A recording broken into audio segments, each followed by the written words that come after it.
Welcome to Heritage Volunteering Group's Coffee Afternoon. Today we're joined by Tamsin Russell. Tamsin has been in workforce and development and has been in public and private sectors, joining the cultural sector 15 years ago. Tamsin has worked as head of training development for Science Museum Group, where she led in function and implementation of a new approach to leadership development at National Museum Scotland. Highlights, and sorry, I'm reading my script completely wrong today. You'll be boring them. Don't worry, William. They'll be boring them anyway. Don't worry. What I should say is Tamsin is immensely experienced in working with workforce development across organisations across the UK and across Scottish museum sector as well. So I will welcome Tamsin in to introduce herself rather than me stumble across my own words.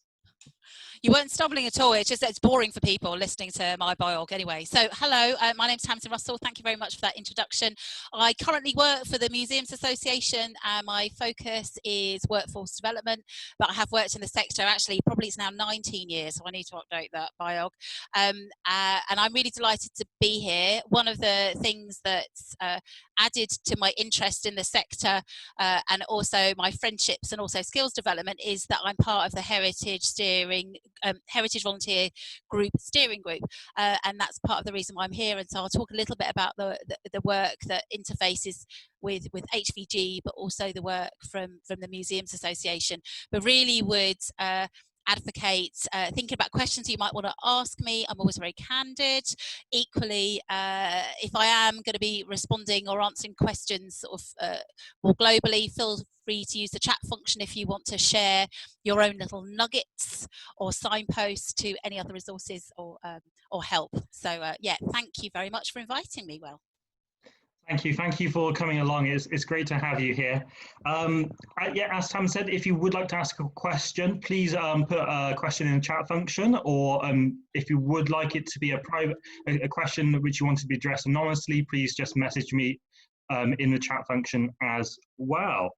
So we'll get started. And so today we're talking about workforce development and a very key time really for the sector as museums across and heritage venues across UK go back to sites. Some have already gone back, many are planning, and some are looking into the future for them to reopen as well.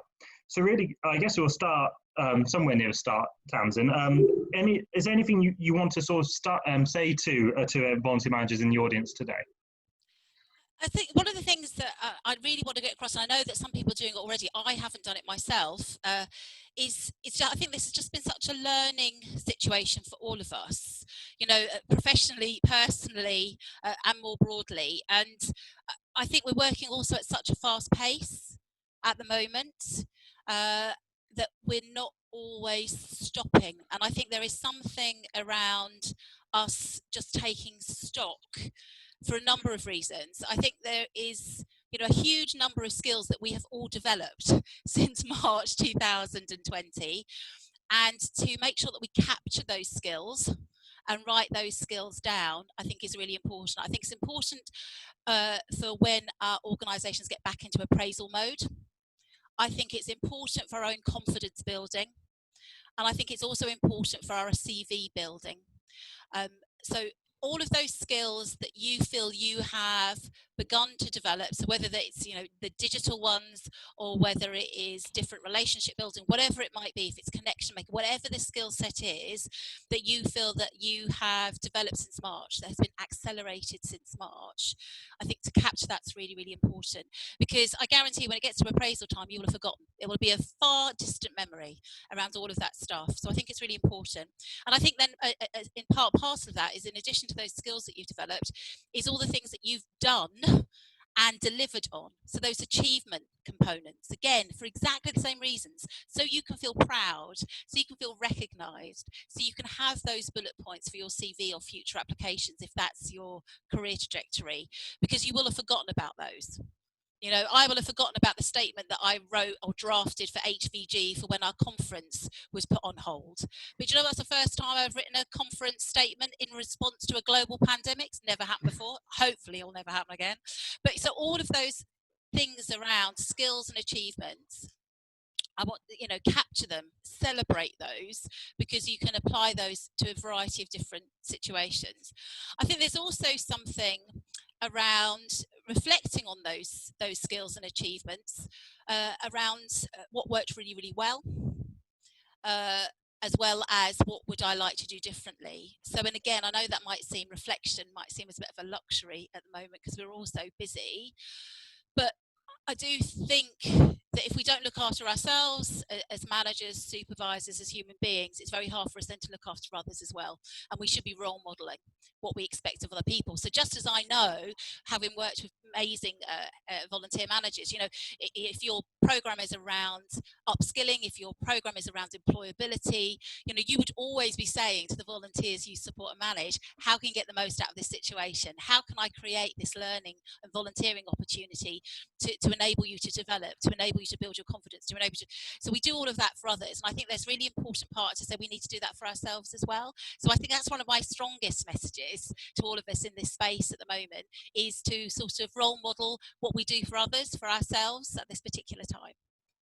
And you were quite instrumental in setting up the furlough group on Facebook to support people who are in the sector who had been furloughed during crisis. In the same vein of people who are furloughed, who are on this talk today, would you say the same message about thinking about what sort of skills you picked up whilst on furlough, get all those sorts of skill sets on and translated into your CV? Absolutely. So unless I make that specific point of distinguishing between people that are back in the role and people that aren't, everything that I'm saying is for everybody. But I do think it's a really important part. I had a conversation with somebody this morning, because some of the really big hitting museums have all gone back and have reopened, and there's been a big fanfare around that. I'm really worried that there's a perception in the sector, and I think I might potentially be guilty of that, is that everyone thinks everyone's gone back, and that is definitely not the case. We know that there are lots of museums that aren't back, and we know that even if museums have reopened, there are still lots of roles that have been furloughed for a variety of reasons. So so whether you're back in the workplace, whether you're furloughed, whether you're in between jobs, whether you're looking, whatever it might be, I think there is an opportunity to reflect on the skills that you've developed. And certainly through my conversations specifically with people on furlough, one of the things that's enabled them to feel buoyant and engaged has been the opportunity to engage in CPD, where perhaps usually when we're running around we haven't had the chance to do that. So if you've done a Future Learn course on, I can't think of anything now, baking, or if you've done anything on anything, thinking what have you learned, and also then how can you apply it? And I know that's a really sort of a grey area, is it? To what extent, when you do professional development about anything, if you're beginning to think about how do you apply it, is that working for your organisation? And I suppose I would suggest that all of us in this space are professionals in our own right. So any professional development that you undertake, whether you're on furlough or back at work, is around you developing your professional skills. You, for exchange of money, often but not always, deploy those skills on behalf of an organisation. So even if I've gone through something around strategic planning, for example, and if I was on furlough, there's nothing stopping me from thinking around my own professional space, to think about how would I apply that in the workplace generically, rather than thinking about how would I apply that in the organisation that I'm furloughed from. So that's it's a subtle difference. Thank you.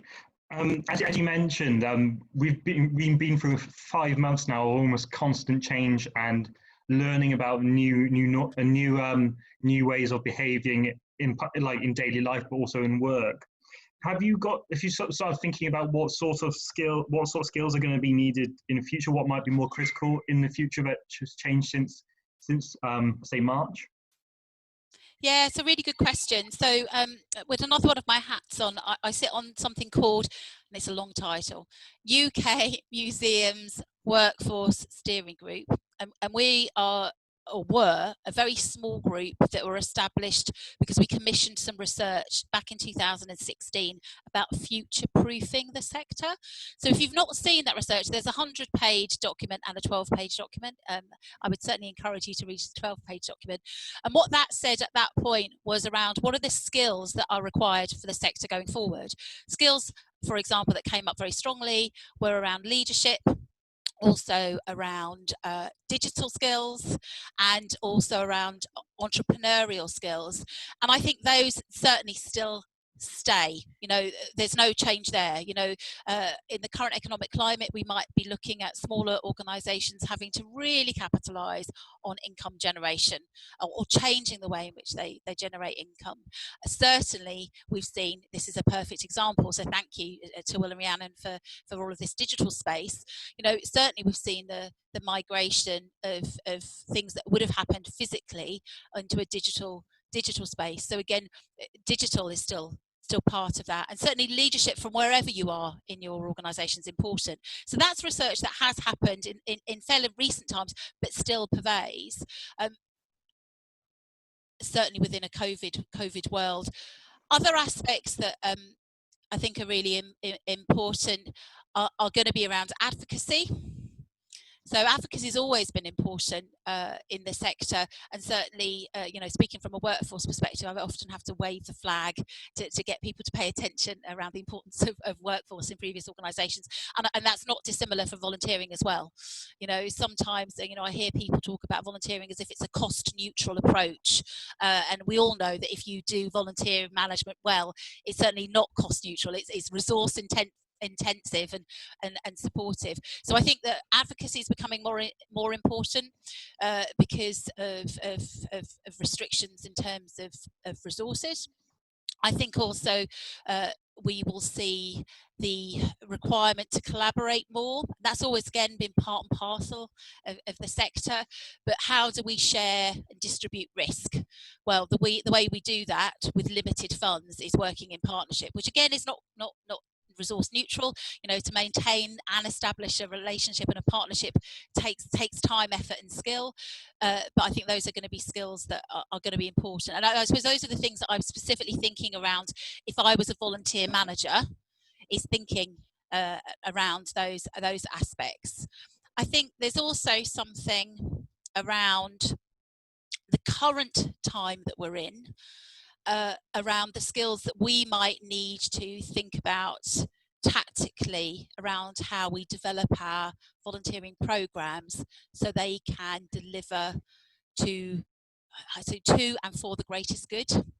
So, you know, if we are looking at, you know, what can volunteer programs be run in terms of supporting sort of economic recovery, or recovery back into the workplace, or community isolation. So, you know, some of those drivers why some of us have the employability, for example, some of the drivers around why some of our volunteer programs exist for the greater good, I think are going to become far more prolific and far more needed. So our skill set around what does that look like, how do we set one up, who does it well, who in this room already does it well, are things that we should be exploring. So I think that's really important.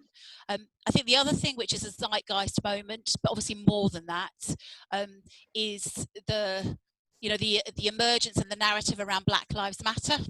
And I think that, you know, within institutions and within society, and certainly I'm having conversations with a variety of different organisations, Arts Council England, Museums Galleries Scotland, Collections Trust, you name it. I'm having discussions with different organisations around what does that mean in terms of skill sets for individuals working in the sector, but also what does that mean in terms of programme aspirations. So I think, you know, over and above digital entrepreneurial leadership, which are pervasive, over and above the two that I've talked about specifically around COVID, which is around advocacy, partnership building, I think there are also some additional zeitgeist points around being a volunteer manager about what is your programme intended to deliver, and how can you make sure that you are skilled enough to enable that work and program to deliver those benefits, whether that's around inclusivity, whether it's about employability, whether it's around well-being and health. I think those are things that are really, really important. Yeah, no, I definitely. I think it's a lot of like having awareness of how society has changed since then is going to be incredibly important, both with Black Lives Matter and with how like throughout the country we've seen a lot of self-help community groups form, and those sort of groups have inspired more volunteering. So we're both looking at how society has changed, both in terms of movements and desire for fundamental change, but also in how communities come together. There's a lot of opportunity to tap into those, but have to be thinking in a new mindset as well. Yeah, completely. Couldn't agree more. Couldn't agree more. Great. And I'm aware that you've been having a lot of conversations with different parts of the sector, listening and talking to people working across the cultural sector.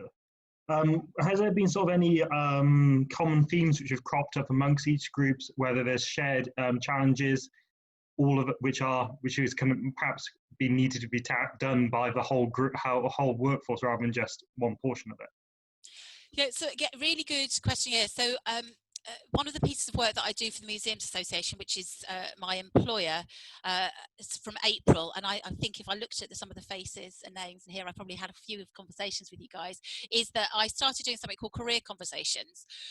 So since April, I've had 100 career conversations with people around the sector, and the approach with them was about how do we signpost people's progression, how do we signpost their professional development, how do they sort of expand their next steps, whatever those next steps might be.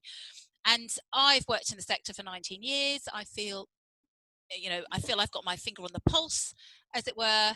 But it got to the point in July that I was beginning to think, to what extent is the advice that I'm giving, the support and signposting that I'm giving to these people about professional development in their careers, a function of a point at time, but actually we're now in a very different time. So I did a call out to a variety of organisations. I'll highlight those in a moment, and just wanted to have a conversation about what do future careers look like in, originally I said a post-COVID world, but I now say a COVID world. What do those careers look like? And the reason I think that's important for me is around giving support and signposting advice for people that are thinking about their careers in the sector. But I do also think from being a heritage volunteer manager, really important as well, because often, not always, as we know, it seems to be often a misnomer that everybody that volunteers only wants to volunteer because they want to get a job in the sector. And we know from the data that's not true, but it is a part of a group. And certainly I would always suggest to people where they're struggling to find an opportunity to develop and they need hands-on development. Volunteering is an opportunity. Even, I volunteer for 4 organisations and I'm in full-time employment. So people volunteer for a variety of reasons. But these conversations have been really, really helpful, and I'll be sharing this information with HVG that we can share more broadly. So I've had conversations with Group for Educators and Museums, Engage. So that's the job family, which is learning. I've had conversations with the Touring Exhibition Group and also the Association of Heritage Interpreters. So everything around interpretation. I've had conversations with Will and Abby from Front of House Museums. I've also had conversations with Collections Trust, ICON and UKRG, so the UK Registrars Group. I've had conversations also with Collections Trust and the Subject Specialist Networks, so that job family all around curatorial work. And they have been really enlightening. So the questions I've asked them, which is a question that I would ask all of you, is to think about what skills do you think heritage volunteer managers have developed since March and need to develop in the short term? What skills do we think we need to develop longer term for the next 12, 24 months? And also, what do we anticipate will happen in terms of job roles and structures of departments? And those are the questions I've asked. So getting back to your original question, that's some scene setting. So what have been the themes? So the themes have been some of the things I've already said. But in addition to that, people have said there's been something around risk management. So people being very clear about how they identify risk, you know, have they, for their particular area of work, their specialism, have they got a risk register? Do they understand what those risks might be? So all part of risk management is also around horizon scanning, so keeping their eyes open on what's going on, as well as being sort of quite reflective as well. So doing things like SWOT analysis, you know, what are your strengths, what are your weaknesses, what are your opportunities and threats. So just being mindful of the risk landscape, because what that enables you to do is to be slightly ahead of the game. So what I've been doing for the Museums Association is every quarter I do a risk analysis for all my programs around things that I think might hit us in the next 3 months. So what that enables me then to do is to change my programs and to try and fill that gap before it happens. So that came across very strongly. I had a beautiful meeting this morning also, so I'm just getting my notes out, so I just to give you another really good example, is around securing funding, so shocker. So if we are seeing that organisations are having a decrease either in their allocation of fund if they're centrally or locally funded, or if we're seeing a dip in terms of revenue generation because of lack of footfall, what does that mean in terms of supporting the programmes that we do? So do we need to become more adept at fundraising? Also, what new funding is going to come to the fore? So again, I'm going to sort of talk, I suppose, around you know, the inclusivity approaches, the employability approaches. Are there any ways in which museums can be capitalising on those requirements around developing transferable skills? I think, again, often when people think about volunteering in museums, they automatically think it's only volunteering in museum roles, whereas we know that we have volunteers that might be, you know, working in the finance department, might be working in marketing. It isn't only those roles. So thinking around, you know, can I do fundraising? Also, are there any funds that are going to be coming to the fore that enable me to fundraise more effectively? So those things have come up. Bear with me one moment. I think the other aspect that's come up, you know, so digital skills, surprisingly enough, there's also something around resilience. So we had a long conversation this morning, and that was with Collections Trust and Icon, around the pace of change and the fact that some change is emergent, i.e. we can control it, but equally sometimes change is imposed. So what does that mean for us from our own perspective? So I'm quite change oriented. I have a particular problem with people change. So even as a really change oriented person, I find changing in teams, I find that really hard. So there is something around people understanding that resilience isn't about how much you cope with the pressure. You know, that's the organisation's responsibility to make sure you're not feeling pressurised. But there is something around understanding how you deal with ambiguity, how you deal with uncertainty, and knowing what that looks like for you, and then being able to have a conversation with your line manager or your support network about, you know, how will they know when you're not coping as well. So those were some of the things that have come out quite consistently. So risk management, fundraising, resilience, other things around being creative problem solvers. And I think this is a really interesting one, again, very clearly for HVG, is, you know, my experience working in this sector, we're quite good at pigeonholing people.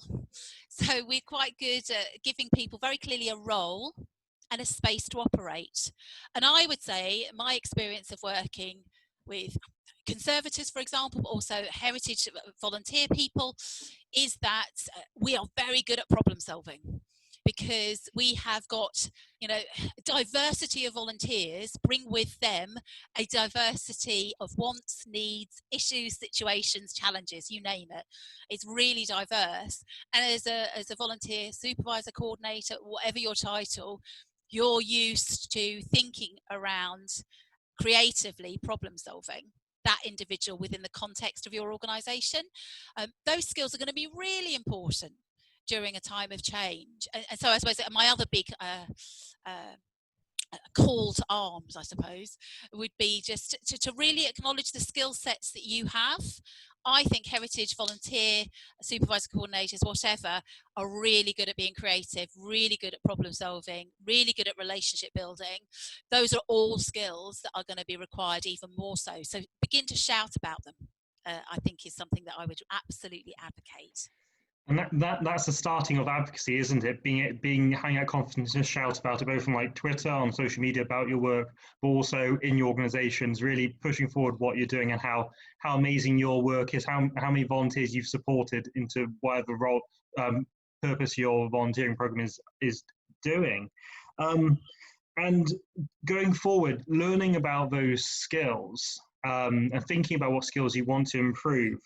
How would you suggest to volunteer managers on how they would develop their skills? How would they target and pick out different skill sets? So, so I think there are a variety of ways you can do that. So the starting point is that you might already have I've just given you a list.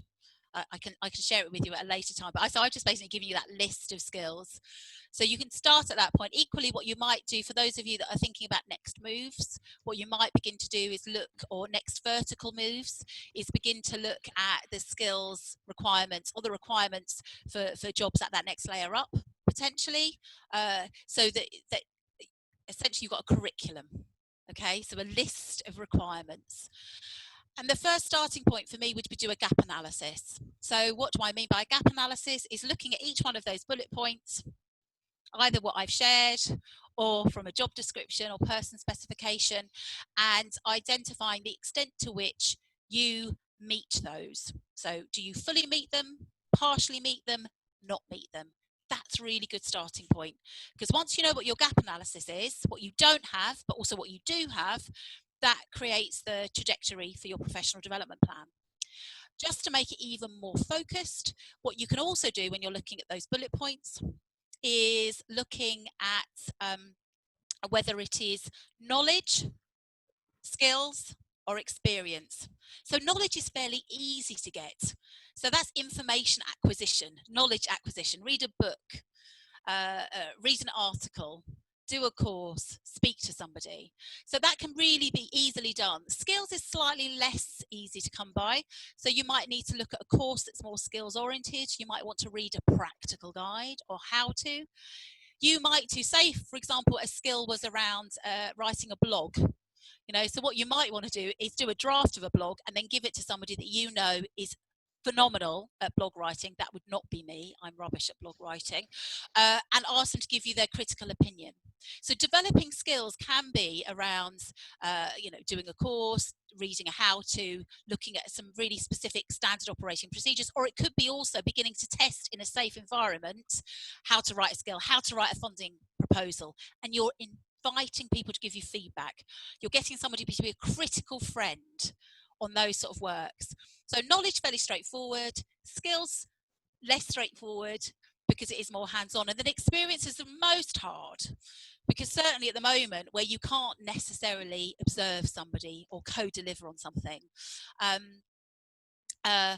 then you can begin to look to see whether there are any other opportunities for doing that.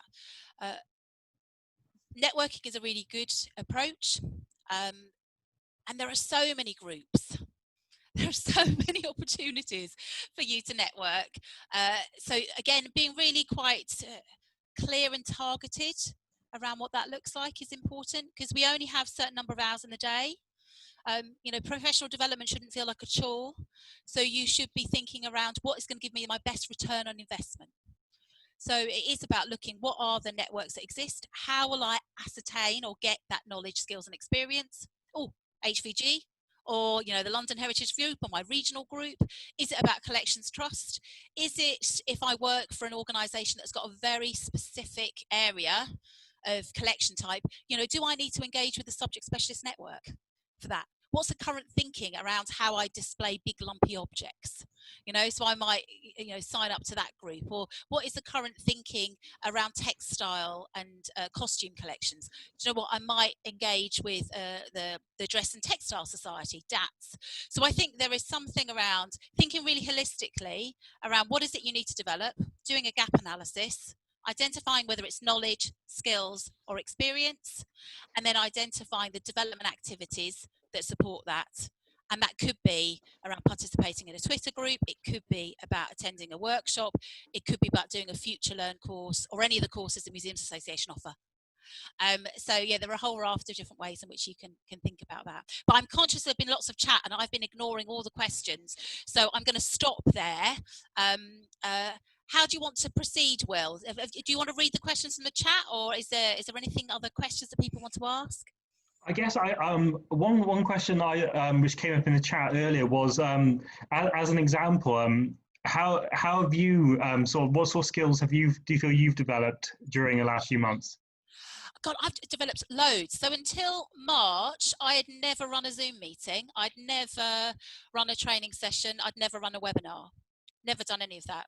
So I feel, and so this is a perfect example, is that I knew I probably would have to. So I chose a nicest group of people that I know and said to them, I want to pretend to run a training program on a webinar. Could you be my audience? And I'm then going to run it as a trial run. And I did at that time. I asked them for their feedback. I reflected, and that's also what I did. After every single webinar that I've run for the first 6 weeks, I had a lessons learned next to me where I wrote down everything that I thought was good and everything that I thought was wrong. And that was a completely skill set I've never done before. And you know, now you could phone me up and say, oh, could you do a webinar? And I'll be like, yeah, whatever, and it'll be fine. But if you'd asked me at the beginning of April, you know, the first proper one I did, I really couldn't sleep the night before. I was really anxious about it. So I think, so digital skills, absolutely. I think other skill sets I've adopted is I suppose I've just occupied my space. I know that doesn't really sound like a skill set, does it? But it's more like a mindset, is that certainly my experience is that everyone's been far more collaborative. I feel the egos in the sector have been diluted somewhat because we're all against a particular common cause. And I think people have been far more open. And what that has meant in terms of me thinking about that is that I have far more readily been able to reach out to people that perhaps I would never have done so before, because I've not either felt I was at the right level in a hierarchy or wasn't part of their group. So I feel I've developed I'm more empowered. So I think those are two really strong examples for me. So I feel more empowered, and I feel as if I'm certainly not an expert in digital by any manner of means, but I'm good enough. And you know what? That's all we need to be in the current economic climate. So we need to be good enough. So good question. Really good question. Great. I've got a question from Rachel Coman about the AMA. I don't know if you wanted to ask directly, Rachel.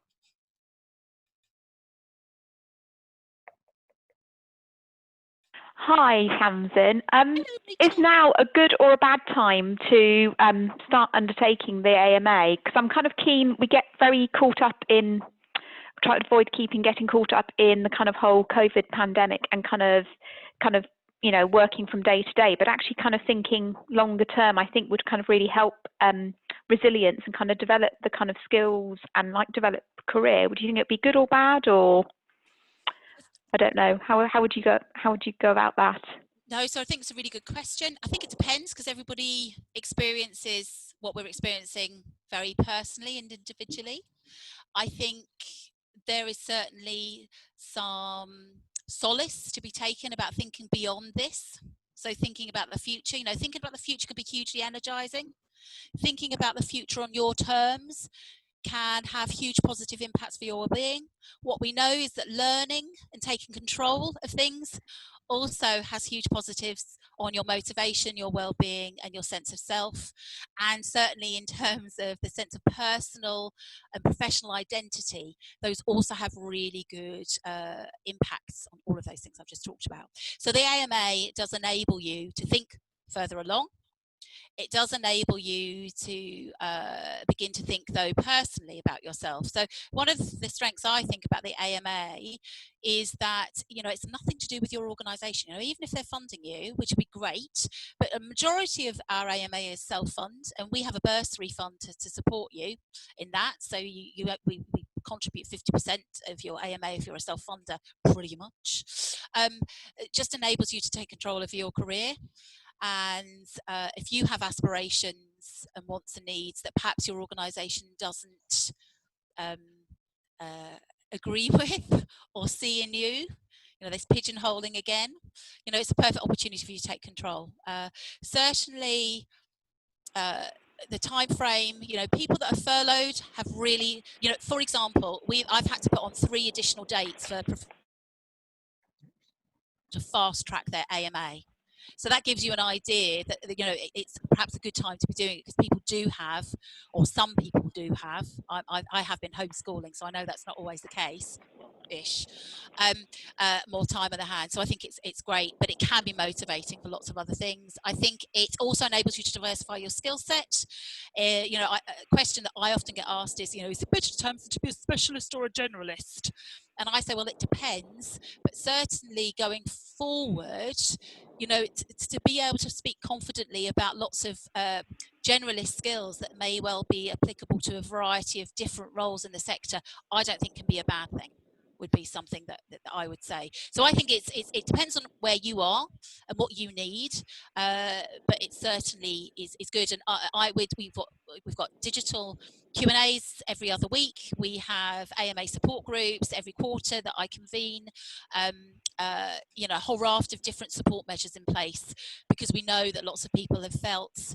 I was going to think of an analogy, but you just they've sometimes felt a bit adrift by their organisation, certainly if they're working from home, and even more so if they've been furloughed. So I've tried to make the AMA be an additional support. So I would say yes, but it depends. Thank you, Tamsin. I think there was a really interesting point you made about not having to do it with your organisation. And I think that's a really important factor to people considering now, because of being able to focus on it, working from home, for example, and that sort of thing. Would you say, how would you say to someone who's thinking of doing it and the organisation's not supportive? How would you say to someone whether they should do it or not? So I would hope all organisations support their staff to realise their potential. However, I've been around long enough to know that that's not always the case. Your career is your career. So, there are some people I know that are doing their AMA. It's not supported by their organisation. Their organisation doesn't even know they're doing it. And that's fine. It's your personal time. It doesn't mean you can't capitalise on your experience of work in that organisation, or capitalise on a training and development programme that's offered by that organisation. That all adds to the professional development. Other people will do it and inform their organisation, but their organisation will not be, as supportive.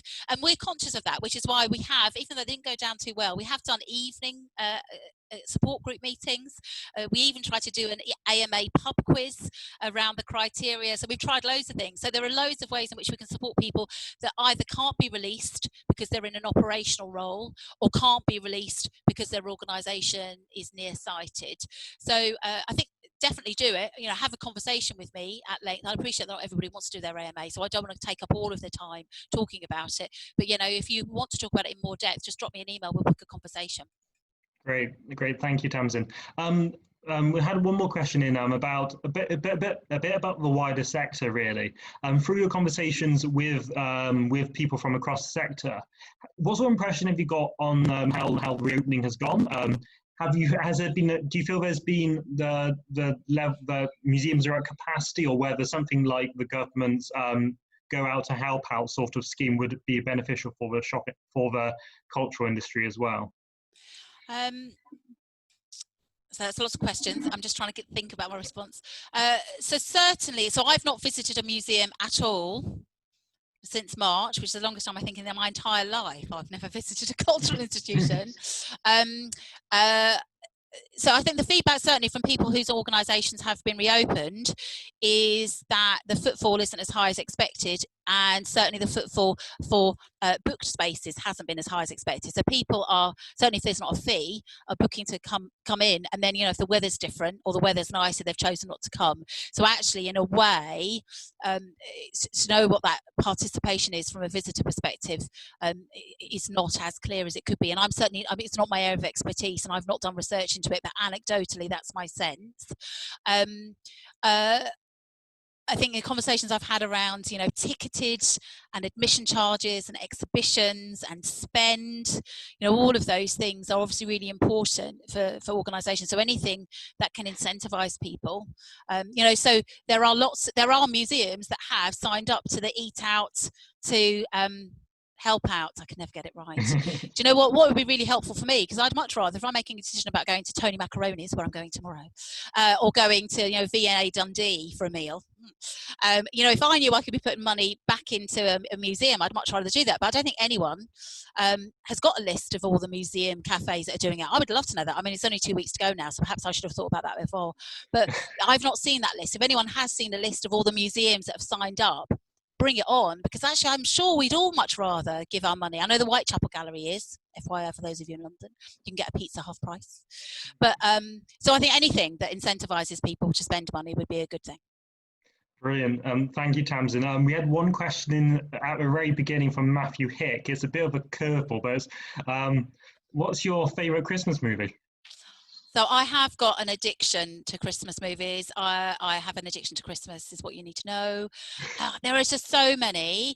What is one of my go-tos? My go-to, which I just adore, is The Grinch, which is a children's one, which is with Jim Carrey's The Grinch. It's just beautifully, it's a beautiful mise en scène, is what I'd say. So basically it looks nice. But I'm also a sucker for a Christmas romantic comedy, to my husband's annoyance. No, I know what you mean. I've seen many Christmas romantic comedies. You can't stop watching them. Brilliant. Thank you, Tamsin, for coming along today. If anyone is wanting to get in touch with you, what is the best way to get in touch with you? Yes, bung me an email, tamsin@museumsassociations.org, or direct message me on Twitter at Tamsin Russell. Yeah, always happy to help, always happy to blether.